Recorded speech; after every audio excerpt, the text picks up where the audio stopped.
Mami Seska, ang due date ko po is sa ano po, sa July 25. But since twins po ito, pwedeng mas mapaaga po yung delivery ko. Either, ang based sa research ko, 36 to 38 weeks. Yan po yung ng mga nagdadala ng twins. Ay, sorry. Naka-electric fan kasi. Sorry. Hello, Mommy Lena from Greenland. Wow! How far is Greenland from the Philippines, Mommy? How many hours, is the travel time from the Philippines? Layo ng Greenland, ah.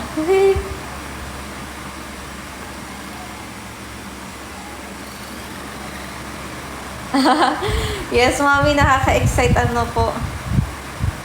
Dito po sa bahay, ang kasama ko po, katabi ko matulog palagi, nanay ko.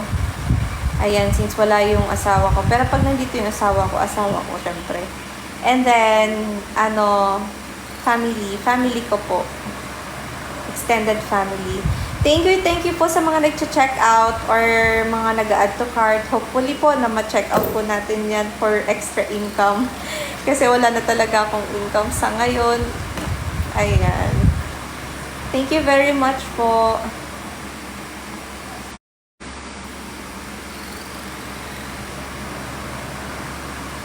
Mami Lena, either end of June or first week of July. I'm 35 weeks now. And exactly 35 weeks now. And after a week or two, maybe po, lumabas na sila baby. Ayan. Hello, 28 viewers. Thank you for staying with me. Ayan. Thank you po sa pag-follow, Mommy Nabs. Hello. Hello, Mommy Jenny. Ayan. Mga mommies, ayan, kung may mga gusto po kayong itanong, may mga products po kayo na hinahanap for baby, baka meron po sa basket ko. Usually, halos lahat po yan yung mga binili ko for my twins. Yan. Mami Lena, they are girls. I'm having twins po.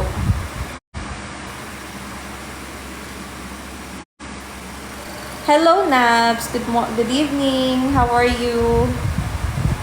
Ayan, hinahangin yung yung damit ko. Ayan. Hello everyone. Kaya thank you, Mommy. Ano po feeling na twins difference pag hindi twins? Sabi nila times 2 daw po yung user. Times 2 yung pinagdadaanan compare sa single. Tapos sa naman, ako kasi pinagdaanan ko sobrang sensitive. So, I think ayan pa sa laki pa ng tiyan. Ito kasi purong purong baby to. Like yung iba may mga belly fat sila. So, yun yung nakakadagdag bakit malalaki yung tiyan nila. Ako po, sobrang laki yung tiyan ko kasi po talaga sila. Purong bata. Purong bata yung Kasi, 34, actually, ang waistline ko po nung pa po ako, hindi pa po ako buntis na. Sa 24 and 25 lang. So, I don't know ngayon po. Try ko bukas mag tape measure.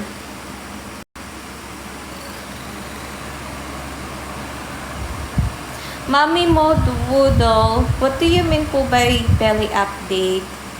Hi Fortnite, welcome back to my live. Goodbye, Mommy. Need na po mag-rest. Always po kayo mag-iingat. Thank you, Mommy Zavia. Good night, Mommy. And stay safe. Stay safe. Ayan po, alagaan mo po yung sarili mo. Ayan. Cutie! Tomorrow ulit, Mami, ha? Mommy Nabs, I'm super fine right now. I feel so active compared to the previous days. Mommy Lena, thank you so much, and God bless them po to you and your family. Ayan. Stay safe po sa other country. Are you a Filipino or Filipina? Sorry. Are you a Filipina, Mommy?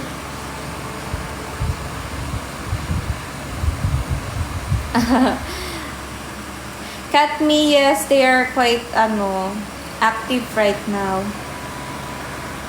I don't know if you can see how they're so active.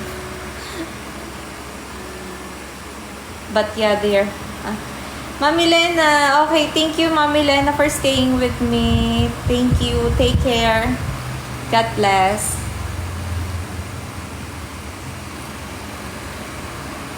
Sigam, Humbar is hate. Sigam, I don't get you. I don't understand your message. User, hindi po ba kayo acidic? Mami, hindi naman po ako acidic and hindi ko po na-encounter na maging acidic. Pero, ang alam ko lang po is, may kaibigan po kasi akong acidic and then, Mami, ka po ba? Preggy ka din po ba? Alam ko lang parang milk, hindi siya masyadong nagmi-milk. Hindi siya nainom, like alcohol, ganun. Di po ako naging acidic kasi eh. So, I don't have that idea.